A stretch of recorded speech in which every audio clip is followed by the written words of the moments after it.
Okay, got it.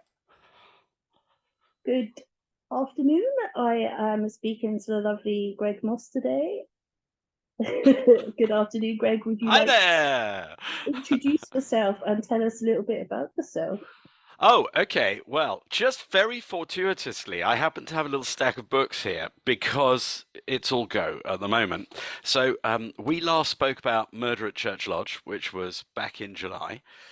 Since then, um, the paperback of my thriller, The Coming Darkness, was supposed to come out in September, but it was delayed in November so it could go into a supermarket Christmas deal. So, November, The Coming Darkness paperback.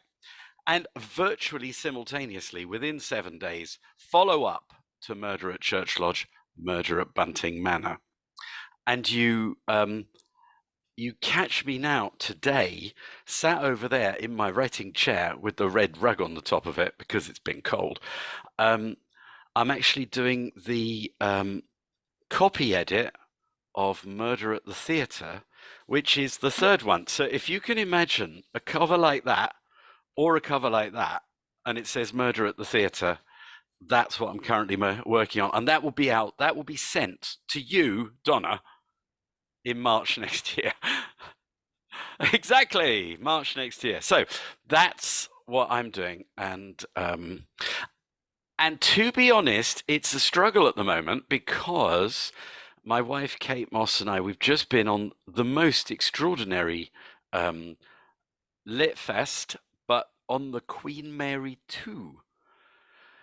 So Sunday, not the one just gone, but the one before, we drove down to Southampton and we got on board the Queen Mary at something, I don't know, 11, 12 o'clock lunchtime. And, we found a cabin, had coffee, drank a Cosmopolitan in a martini glass. Good start, right? Of course, we're in the harbour at this point. We're alongside the dock and the water is absolutely calm.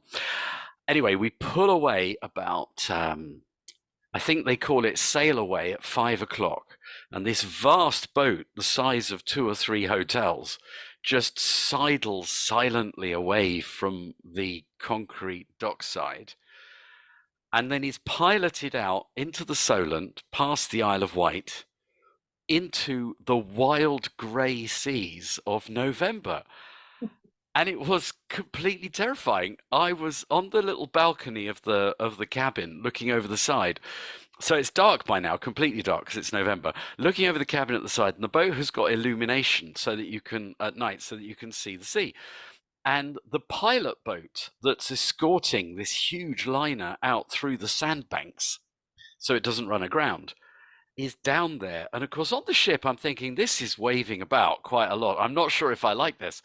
But down there, the little pilot boat was jumping like a cork in a washing machine. It was terrifying.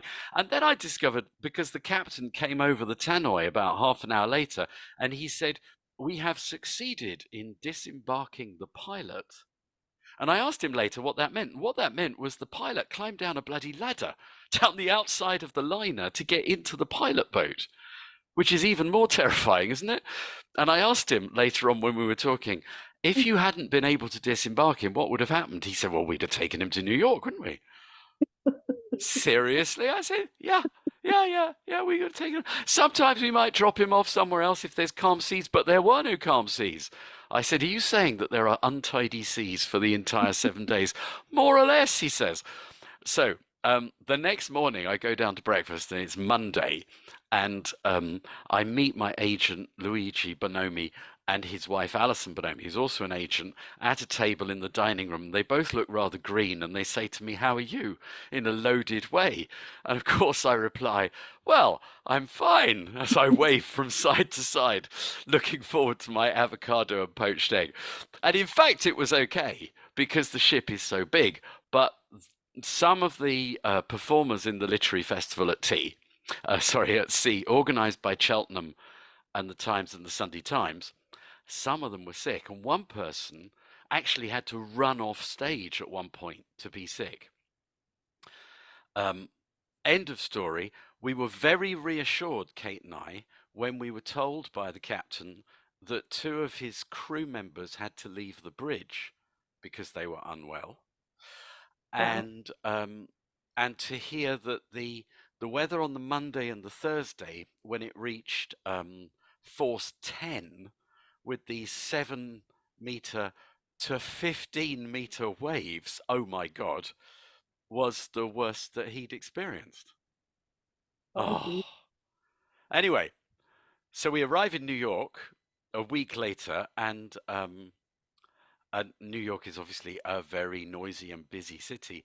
And also you're kind of disoriented because almost every night of the week you turn your watch back. So you sort of gain an hour every day. So you've got this creeping sea lag style jet lag. Eventually in New York, where Kate and I spent 36 hours because we had some meetings to do with different people, and she found that she's much smaller and slimmer and lighter than I am. And I think that made a difference because when she was on land, she was still sort of waving back and forth as she went up and down stairs with strange sea legs once ashore. Anyway, there we are in New York, and then on the Monday night, an overnight flight back to England, arrive at 8 o'clock in the morning, and first meeting back in England at 10 o'clock. So, an extraordinary experience, an absolutely amazing experience, but quite draining. Yeah. So there. Okay. I'll let you off a little bit. Still tiny by. I've been working at Greg's that whole time, pretty much. Yes. I think I had one day off, maybe. That was it. And So, you've had lovely customers every day, appreciative of how much you help them, showing due consideration to the staff. Isn't that right? oh, yes. Yeah. Yes, of course. Some Every days, day. some days, sometimes, Do some you know, I've people. actually started a petition now for the way that retail staff are treated because the abuse is so bad in every retail environment It's that terrible, there's, isn't it? yeah, it really is horrendous. People are unbelievable, but there we are. That's Have you got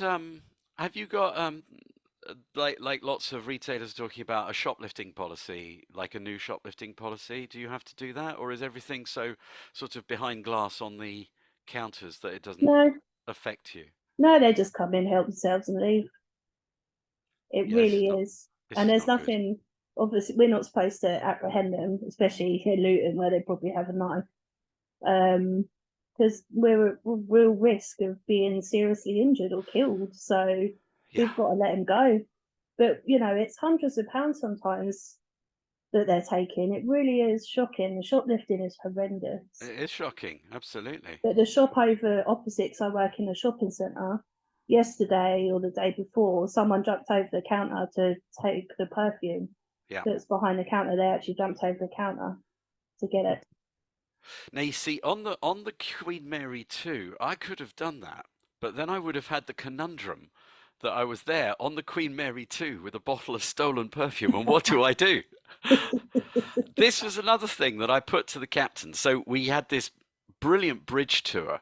So not bridge the card game, but we were taken up to the bridge at the top of the ship and shown how the ship runs. And of course, because I was there with Val McDermott and Claire McIntosh and a bunch of other, writers, and among them crime writers, most of the questions were about how could I kill someone on the ship and get away with it, or at the very least steal something. And it turns out that the jurisdiction on board ship is related to the flag that the ship flies. The ship, the Queen Mary 2 Cunard, does not fly the UK ensign. It flies the Bermudan flag, and the reason for that is because Bermuda enacted a law such that people could be married at sea, and the UK government has never done that, and so Cunard switched to the Bermudan flag in. It seems like it's just a formality in order to be able to marry people at sea, and that's something that the captain can do. It also turned out that the captain has the authority to detain somebody. So could, if I did something bad, he could lock me in the cabin under surveillance and blah. Um, and he said, having removed all dangers from the premises, which is quite an exciting thought. Anyway, but if I asked him, if someone was who who would like take the miscreant to court, and that would be the Bermudan police. And we talked about this a little further, and Val McDermott had questions about due process, and Claire McIntosh wanted to know about getting off the ship without being recorded as having left the ship. Do you know what I mean? Because Yeah. you're sort of processed onto the ship with your passport and so on. Can you get off without being processed? I bet there's a way. We studied it. Anyway, I said to him in the end with all this Bermudan stuff, what I'm hearing, Skipper, is if I steal a bottle of perfume, you have to take me to Bermuda. And he said, no, that's not how it works at all. But I don't, why not? I mean, that was where I wanted to end up, Bermuda. And no, This is what I was thinking the whole time you were speaking is if you had to go to court in Bermuda, does that mean that they then, but no, is the answer then. exactly. You're in Bermuda. So you're already quids in. Yeah. What happened to the Bermuda Triangle as well? Like when I was a kid, this was a big thing and now it doesn't exist. Well, I think that is because word of mouth and anecdote can't be relied upon, I'm afraid. I remember those books. I'm trying to remember the name. Eric von Daniken. He wrote a number of books where he embroidered very sophisticated fantasies out of a few unrelated geographical or historical details. And he was a very plausible writer. I still know people who talk about that stuff as if it's still true. Anyway, Yeah. I'm assuming that we avoided the Bermuda Triangle because here we are. Yeah. Well, yeah, that's good. Yeah, agreed. And yeah, try not to end up in Bermudan court, I guess, because That's the goal. Yeah, I'm afraid it is. yeah, I'm sure you don't need to steal perfume anyway. I'm going to try and get by without doing so. You've managed so far in life, so you Yeah, know, that's right. Yeah. yeah, Uh, or anything. Don't steal any. That's more or less the message from this podcast, right? Yeah, don't Don't steal from shops is our message so far. We've avoided books for the time being, and we've gone straight for crime. definitely don't steal books. That is, if anyone steals books, don't just turn off now. I don't want to know you. Go away. Yeah, quite. Actually, Kate was at an AI conference this week at her publishing house, discussing all of that. I've not seen her yet because she's busy with some other meetings, so she's not got home yet. But I'm really interested to find out what was said. It's such a live issue. Um, I can't remember. Were you at Fatal Shore in Shoreham this year? Were you able to come to that? Fatal Shore. Yes, I was. Yeah, I've been So, to so many, I can't remember. Yes, I yeah, was. I get to feel like that sometimes too. Um, Do you recall somebody on one of the platforms talking about the fact that he uses ChatGPT for a first draft and then he makes it good? He like Yeah, generates text using it. yeah. That was it was a guy that I'd never heard of before. That was actually really interesting. He was really interesting. I remember his name. How bad is that? Well, Oh, it's all right. It'll come back to us perhaps. It yeah, was, maybe. but I think in all of these conferences, there's a there's an attempt to discuss it as if it's not like the Terminator movies, but it's also not completely benign. It's somewhere in between, and we need to manage it and so on. But time will tell. I mean, I think there's the whole AI that's generating books, in Chat GPT, whatever it is. But then, you can argue that some of these like Grammarly and stuff are AI, and Canva and stuff are producing AI things. So it's sort of been in the background. It's only now that it seems to come to the fore because it's possible to create whole books. Yeah. But the So elements of it that we've been using for years, really. so on somebody on I think it was on Amazon, Val said, so has put a bunch of Val McDermott novels into a language model and is trying to sell novels in the style of Val McDermott. I mean, on balance, that's clearly wrong. Just, you know, mad. Mad that that should exist. Irresponsible of the platform to host it. Let me just say, I'm not absolutely certain it was on Amazon, but it was on a platform. Whoever the platform is, it's irresponsible to host it. In the same way that it's irresponsible of Twitter or Facebook to host hate speech. You know, they are publishers. They pretend that they're not publishers, but they actually are because they're disseminating Yes, text and images and media and so on. It's yeah, it's in the end, it's about taking responsibility, isn't it? yeah, For authors and for platforms and so on. But I do remember years ago, maybe 10 years ago, at the Harrogate Theakston's Old Peculiar Crime Writing Festival, a discussion that turned on so self-publishing, but then all the different mechanisms for trying to make sure your book got seen. And there was an author there talking quite openly about the fictional accounts that he'd created, multiple accounts, in order to sort of cross fertilize his books with other people's books and write reviews for them and star them up and all the rest of it. And I don't know. It seems to me that maybe I don't know. Maybe I'm wrong in this, but I always think, wouldn't your time be better spent writing another book? You know, all of that effort you put into it, and so A, the more books you write, the better you get at writing books, and B, the people who like your books, which can never be everybody, but the people who like your books, well, it's good news if there's another one, right? always, yeah. So, yeah. Anyway, there you are. How's book reading for you? Have you been very busy? Yeah, always. And I'm really down on my book reading. Last year I read just short of 200 over the year, I think. But with 1 month to go, I'm lucky if I'm going to reach 150, which is really low It's for still a me. lot. 3 a week is still a lot.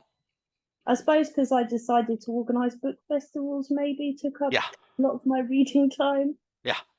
maybe. But yeah, it still feels like I've read loads, and I've read some incredible books this year as well. Feels like a Fantastic. really good year for reading, and how I'm going to possibly get that down to a top 10, I have no idea. Right. Yes, of course. Well, I'm very fortunate with the theatre writing program that I run, because I have my son Felix Moss works with me.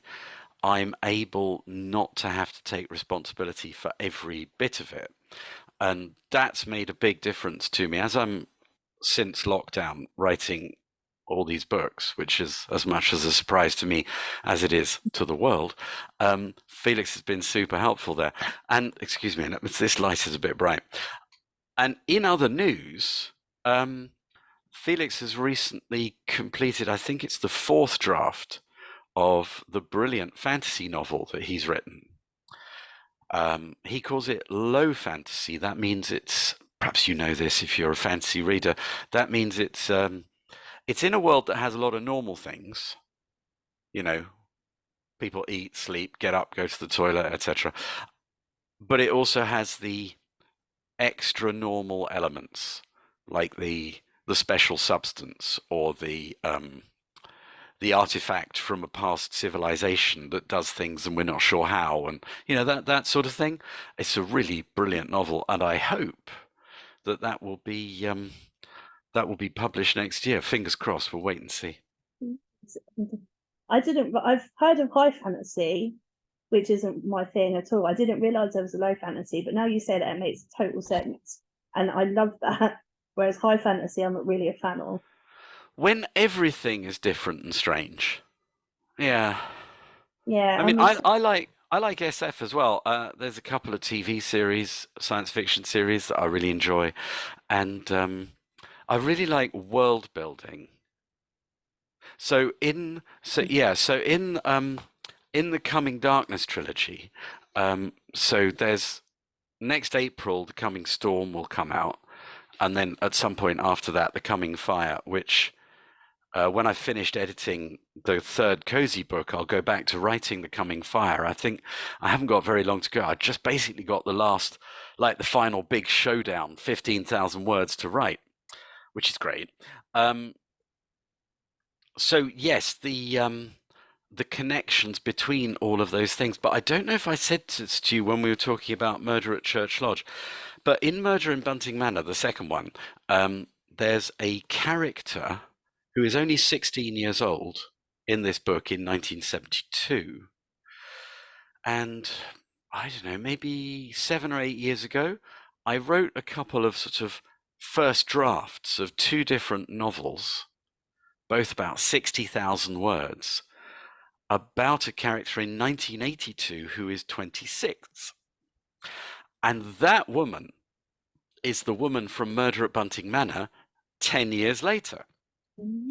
And I love those sorts of connections between novels. And I've got in the back of my mind an idea to go back to those unfinished novels, which I wrote, in fact, because I was. Did I tell you this? I was teaching at the South Bank Centre, and I wrote them as part of National November Writing Month alongside my students, and like sharing what I was coming up with to try and be encouraging.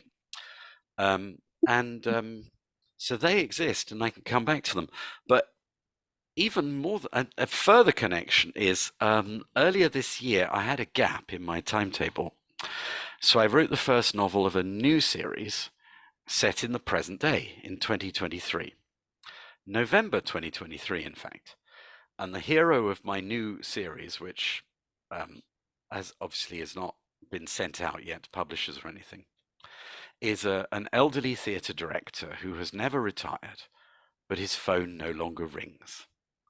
And he comes upon this investigation that nobody else knows is a thing, and he solves it very brilliantly. Anyway,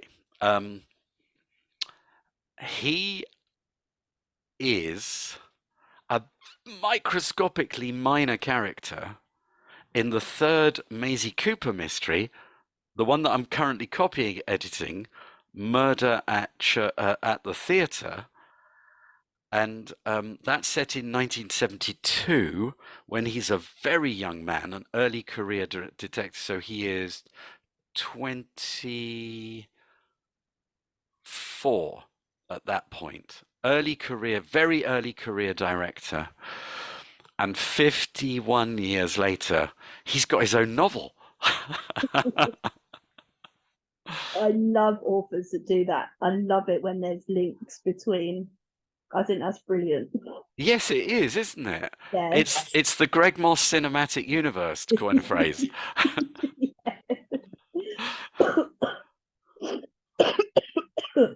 Now that is another thing about retail, isn't it? Like when I was a school teacher, you get all the germs going.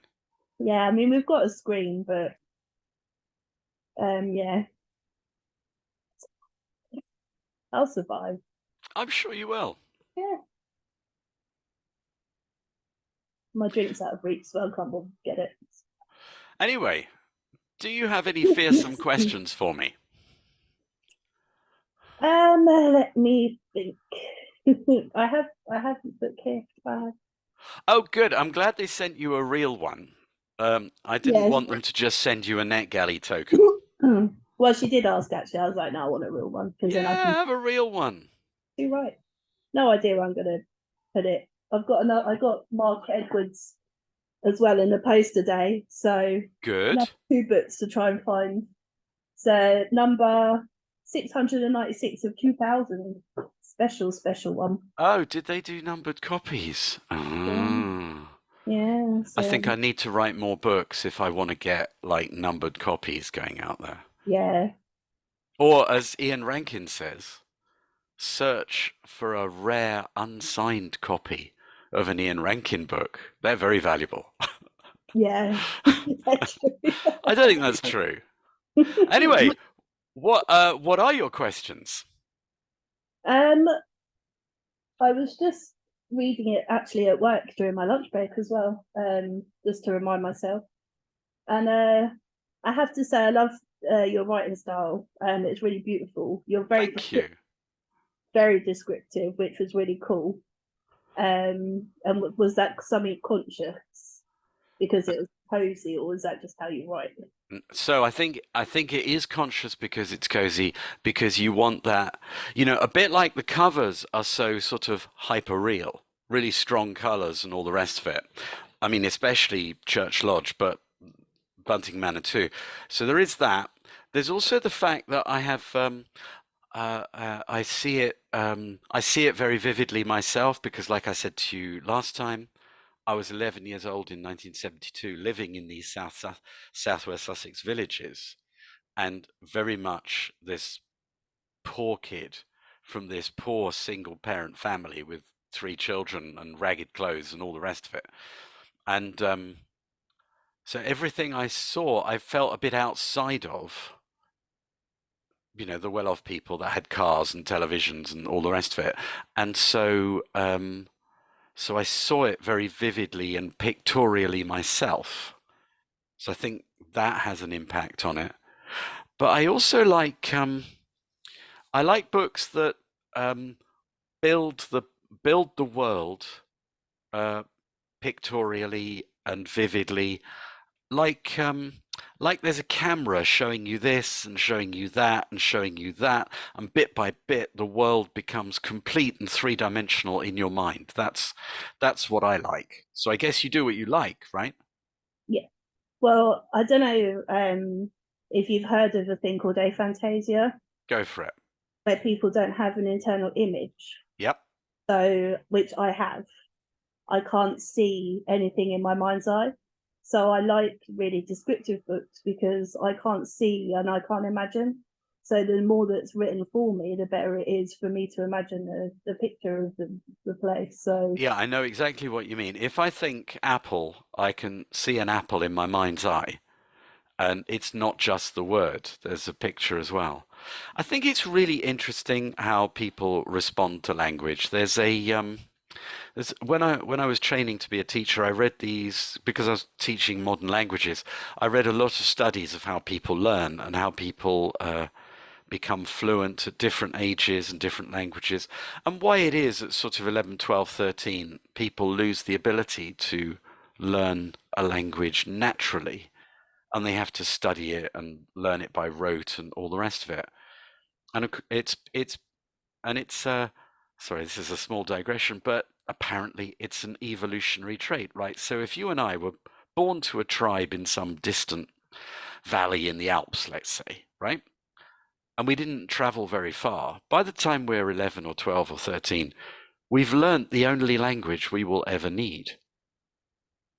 And therefore, it shuts down what the scientists call the language acquisition system in the brain shuts down, which is why it's so rare that so there are people for whom, because everybody's different, there are people for whom the language acquisition system remains sort of alive and constant, and scientists don't seem to know why it is that that's the case. And people can learn languages very fluently later in life, but mostly that's your after that it's hard work. mm, Yeah. that is interesting. Yeah. Anyway, back to your thing of aphantasia. The ability to picture it. Um, I think also in crime, because it's about a puzzle. You need to reiterate the facts of the puzzle, don't you? Yeah. Not in every chapter, but you need to, in chapter 7, you need to come back to that thing in chapter 2. You have to bring it back. Whatever it was that happened back then, you have to bring it back and see it in a new light. I think that might be part of it as well.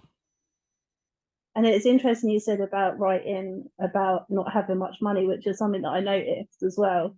And I thought that was really interesting. So it's not something you sort of it gets touched on, but generally it's sort of either it's assumed or people are just middle class. So I thought that was really interesting and really nice to read actually. So it is true, isn't it? Lots of cozy crime is about comfortable people, and that's part of the coziness. Not all of it by any means. Yeah. But then I suppose if somebody's life is sort of on a knife edge, it's not cozy, is it? No, true.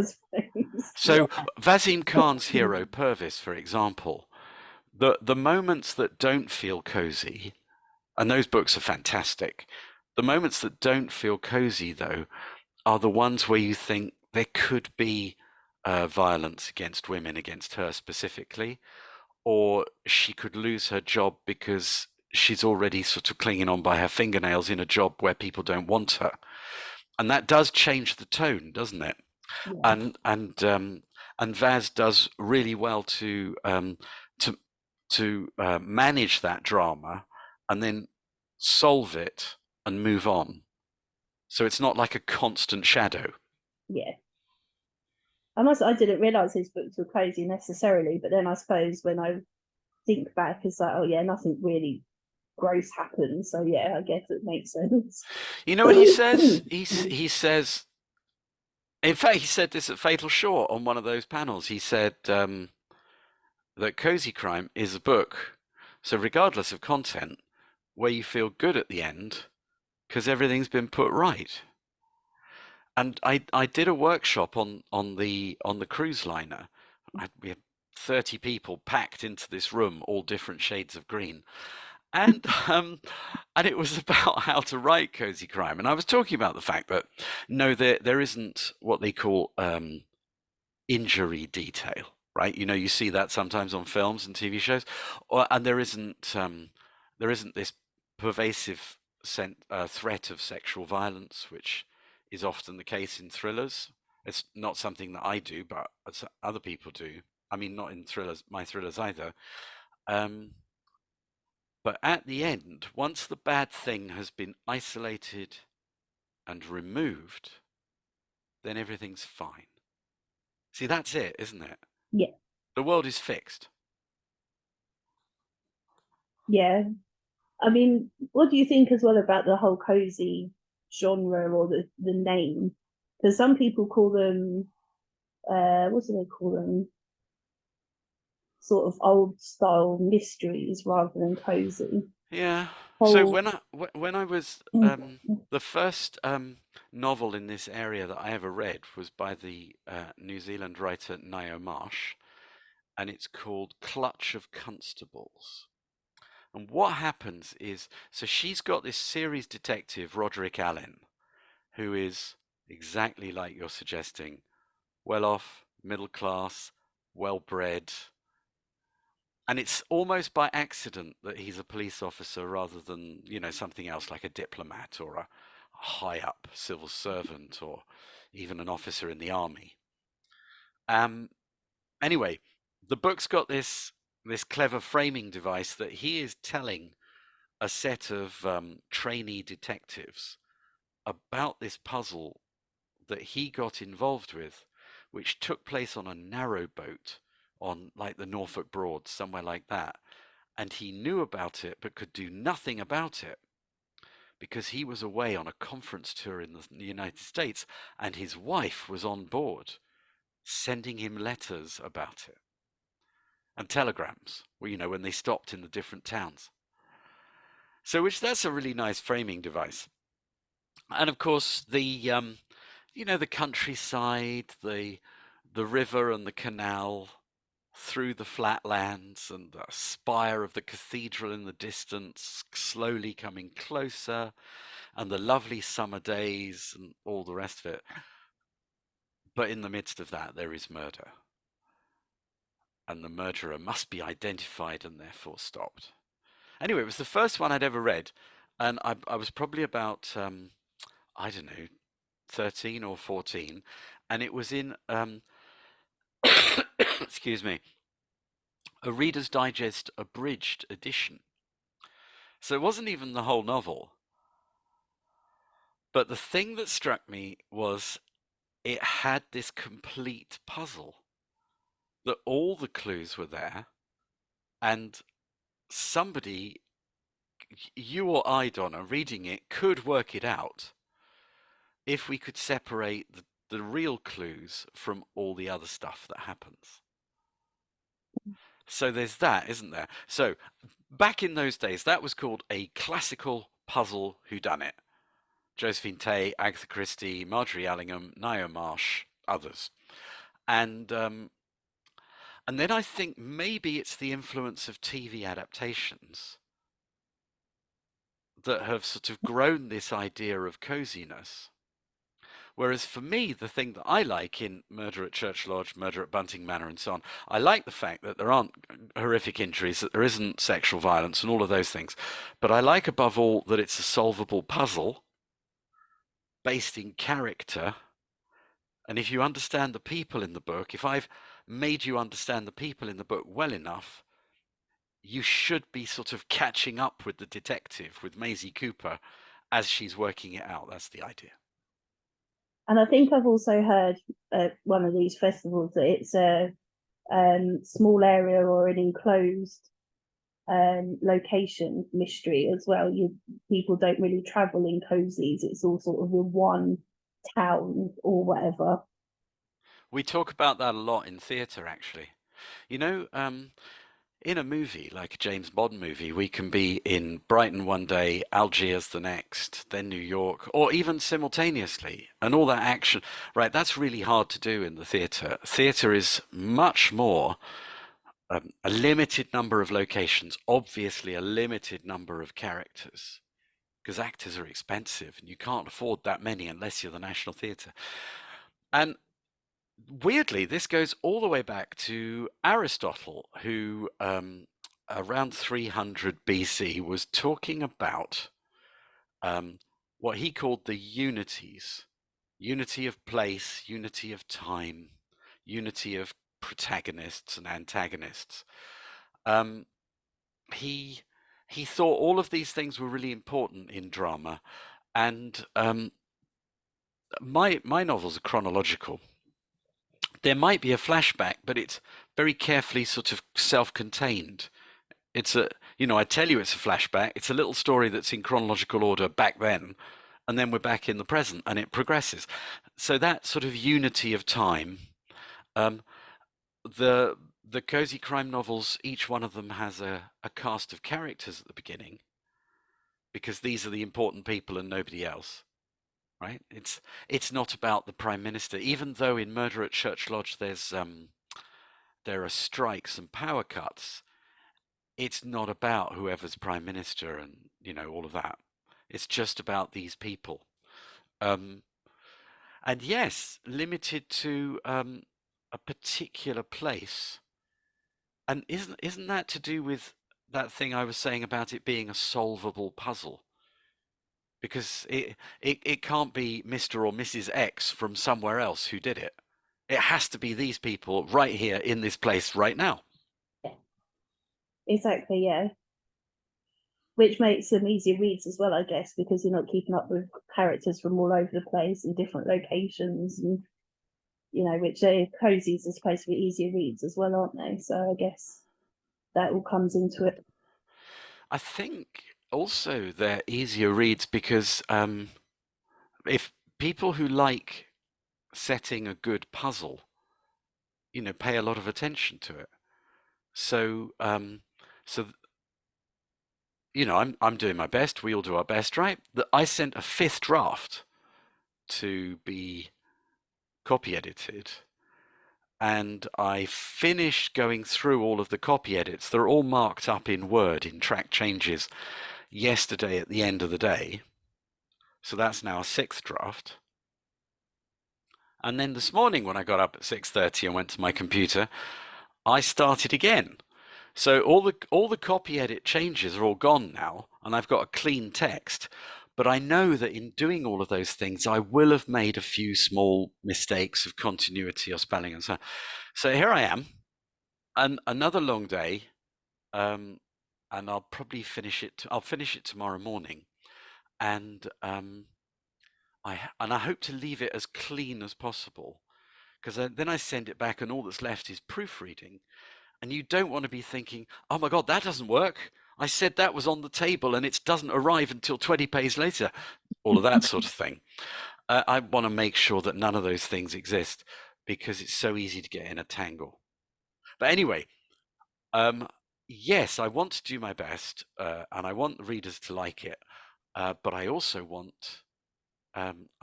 really want the puzzle to work.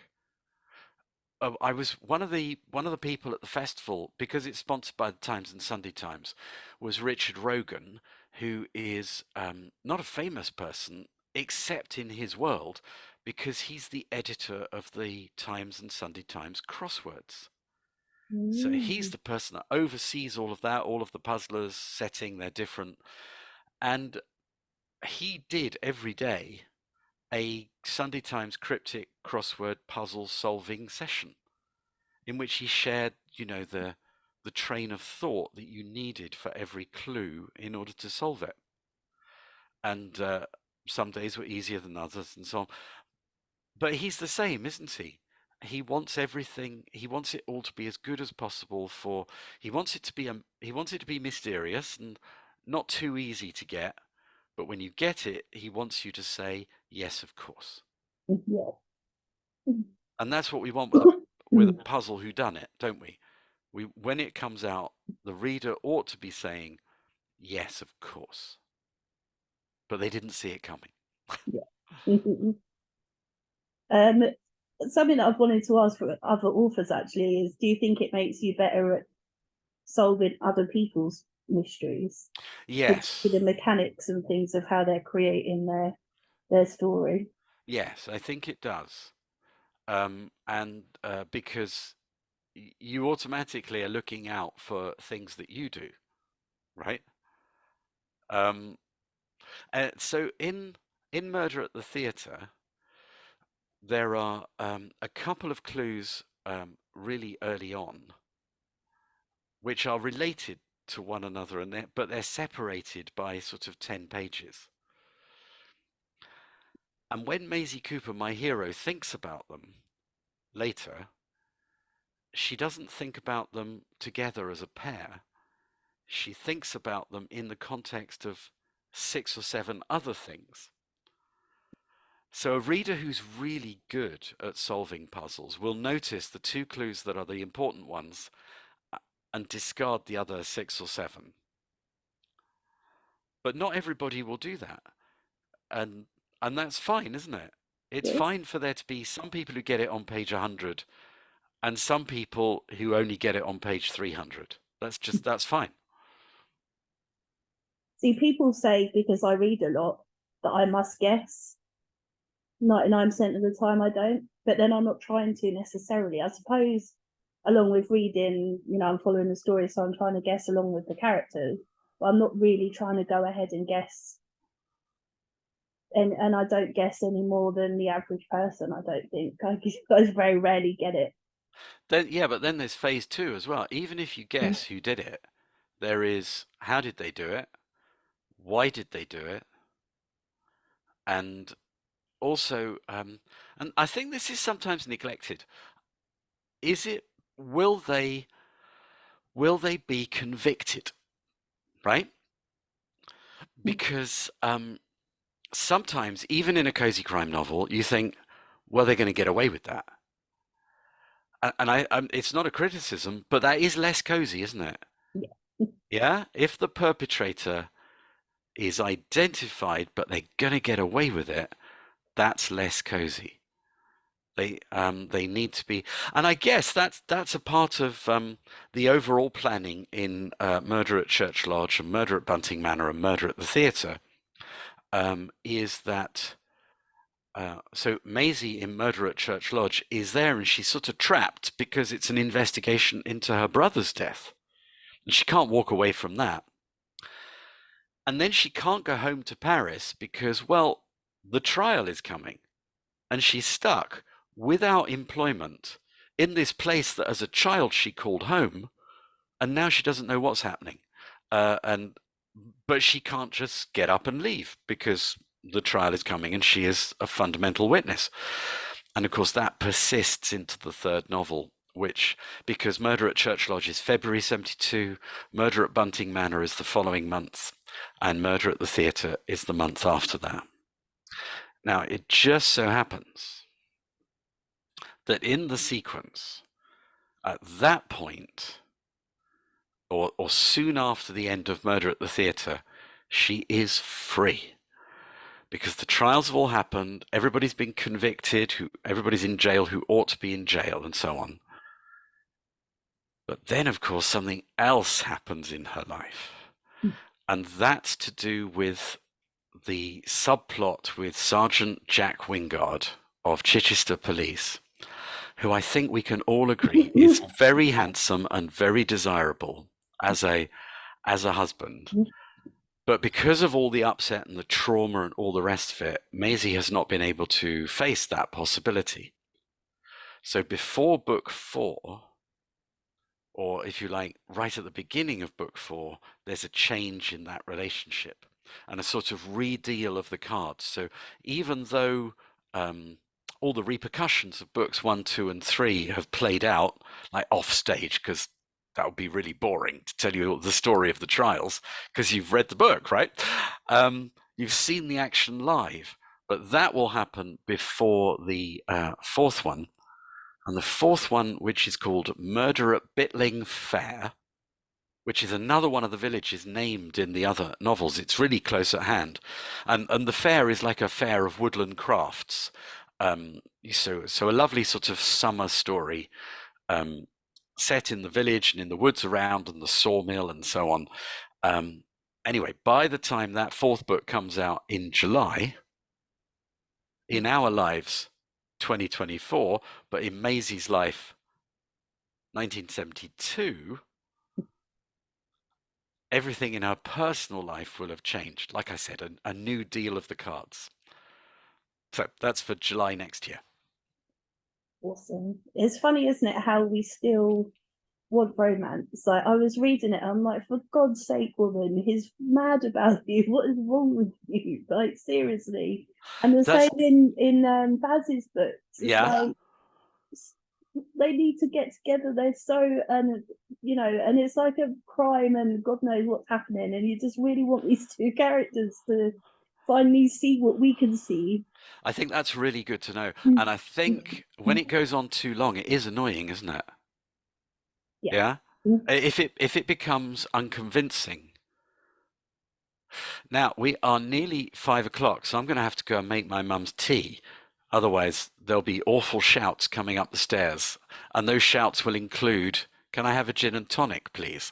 So, do you have any final questions before we sign off? I was just thinking of something now I've forgotten. Well, you've just answered one of them, which was whether you're carrying on. Oh God, yes. Good. That's good. And you told us what you're doing next. Um, I guess not. So, do you just want to show off your books again and then tell everyone where they can go buy them and why they should buy them because they're amazing?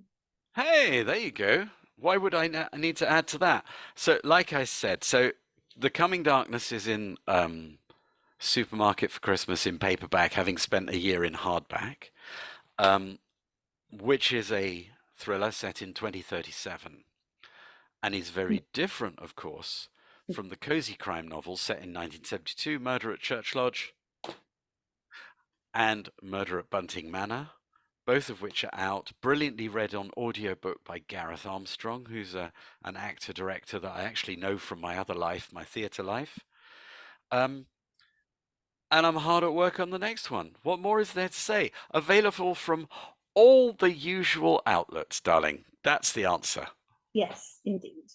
And I shall post my review shortly in my Thank you group. very much. That's Yes, super kind of you. of course. Well, you were kind enough to send it to me or your person, your people. What, my elves, my Christmas elves. Yeah, you have people. It's fine. Okay, Donna, you've been lovely as always. As her. Um, let's speak again soon.